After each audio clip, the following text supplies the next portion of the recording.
दादर कबूतरखाना परिसरातील गोंधळाप्रकरणी अद्याप गुन्हा दाखल झाला नसल्याचं समोर पालिकेने तक्रार न दिल्यानं गुन्हा दाखल झाला नसल्याची माहिती।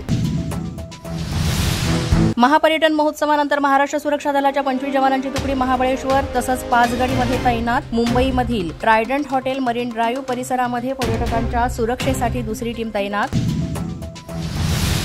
गिरगाव चौपाटीवर कबुतरांना पोत्यानं धान्य देत असल्याचा व्हिडिओ व्हायरल। गिरगाव चौपाटीवर हायकोर्टाच्या आदेशाचं उल्लंघन झाल्याचं पाहायला मिळतंय। कबुतरांना खाद्य टाकू नका असा आदेश असताना हे कृत्य। महादेवी हत्येसंदर्भात वकिलांची काल होणारी बैठक आज होण्याची शक्यता। नांदणी मठ बरोबर वंतारा आणि सरकारचे वकील यांच्यामध्ये मुंबईतील नरिमन पॉइंट इथे दुपारी 4 वाजता बैठक। अजाणसाठी भोंग्याचा वापर करून देण्याच्या परवानगीसाठी हायकोर्टामध्ये धाव। पोलिसांनी सुरू केलेल्या कारवाईच्या पार्श्वभूमीवर 24 दर्ग्यांनी कोर्टात घेतली धाव। कर्जमाफी आणि हमीभाव याबाबत सरकारची समिती गठीत। मात्र कर्जमाफीवरून आमचं आंदोलन सुरू असून 2 ऑक्टोबरला आम्ही मुंबईला जाणार असल्याचं बच्चू कडूंनी सांगितलं। राष्ट्रीय स्वयंसेवक संघाचे सरसंघचालक मोहन भागवत यांनी शिवकालीन वाघनखांची केली पाहणी। शिवकालीन वाघनख सध्या नागपुरातील मध्यवर्ती संग्रहालयामध्ये।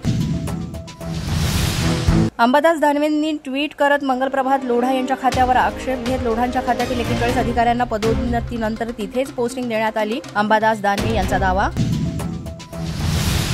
खालिद का शिवाजी या चित्रपटाच्या दिग्दर्शकांना सेन्सर बोर्डाची नोटीस। हिंदुत्ववादी संघटनांच्या आक्षेपानंतर आजचं प्रदर्शन थांबवलं। कान्स फिल्म फेस्टिव्हलमध्ये जाण्यापासून देखील चित्रपटाला अडवलं।